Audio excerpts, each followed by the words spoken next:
সাল্লাল্লাহু আলাইহি ওয়াসাল্লাম বলেন, আল্লাহ পাক রব্বুল আলামিন ওই সন্তানের আমলনামায় একটি কবুল হজ এবং একটি উমরা হজের সওয়াব।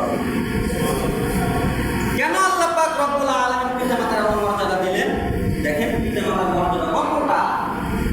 আপনি কিছুই করেন না, শুধু পিতামাতার চেহারার দিকে নেক নজরে তাকাইছেন, তাতে কবুল হজ এবং উমরার সওয়াব পেয়ে গেছেন। আল্লাহ পাক পিতামাতার গুরুত্বটা কেমন দিয়েছে। আল্লাহ পাক রব্বুল আলামিন সূরা বনী ইসরাঈলের ভিতরে বলেন, ওয়াকাদা রাব্বুকা আল্লা তা'বুদু ইল্লা ইয়্যাহু।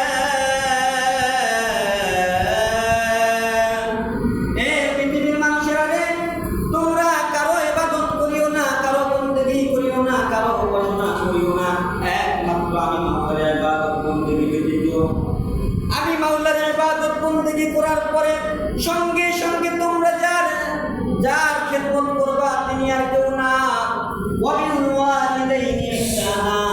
আমি মাওলা পাক রব্বুল আলামিনের ইবাদত বন্দেগী করার পরে তোমরা তোমাদের পিতামাতার সঙ্গে সৎ আচরণ করো। ইম্মা ইয়াবলুগান্না ইনদাকাল কিবারা আহাদুহুমা।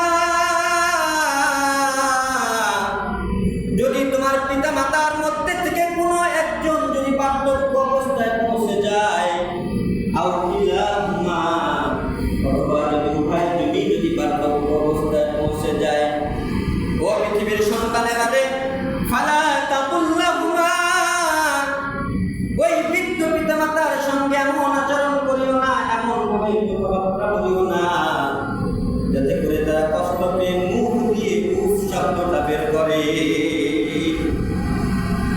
কেননা পৃথিবীর কোন সন্তান যদি তার পিতামাতার উপরে যদি খারাপ আচরণ করে, আর ওই পিতামাতা কষ্ট পেয়ে সন্তানের আচরণে কষ্ট পেয়ে যদি মুখ দ্বারা শব্দ বের করে, আমি মাওলা পাক রব্বুল আলামিনের আরশ পর্যন্ত কাঁপতে থাকে।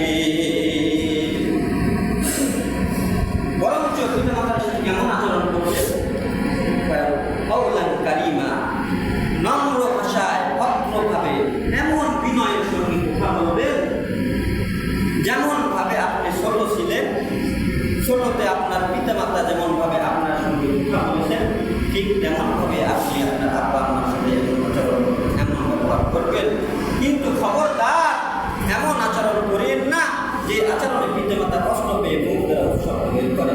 আল্লাহ পাক রব্বুল আলামিন বলেন, আমি মাওলা পাক তোমার উপর রাজি আছি কিনা, খুশি আছি কিনা, আমি মাওলা তোমার উপর নারাজ নাকি বেজা, এইটা যাচাই করার জন্য পৃথিবীর কোনো ওলির কাছে তোমার যাওয়া লাগবে না, পৃথিবীর কোনো আলেমের কাছে যাওয়া লাগবে না।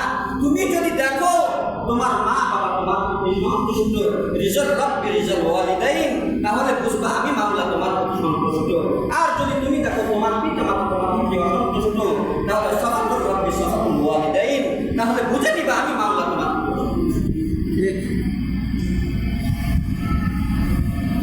তাহলে যাদের হজ করার মতো সামর্থ্য নাই, তারা ফজরের নামাজের পর থেকে নিয়ে সূর্য উদয় হওয়ার আগ পর্যন্ত আল্লাহ পাক রব্বুল আলামিনের জিকির আজকারে লিপ্ত থাকবেন। শেষে 2 রাকাত নফল নামাজ হিসেবে তাসবিহ নামাজ আদায় করে নেবেন এবং পৃথিবীর সন্তানদেরকে পায়ে হাত দিয়ে অনুরোধ করে বলবো, খবরদার পিতামাতার সঙ্গে খারাপ ব্যবহার করবেন। যাই হোক, সামনে কোরবানি চলে আসছে, এদিকে কথা বলতে গেলে শেষ করা যাবে না। তবে এতটুকুই বলবো, যাদের অর্থ নাই, সামর্থ্য নাই হজ করার মতো, আপনারা নিয়ত করে রাখেন। কারণ সহিহ বুখারী 1 নম্বর হাদিস, ইন্নামাল আমালু বিন্নিয়াত, মানুষের সমস্ত কাজ নির্ভরশীল হয়, নির্ভর করে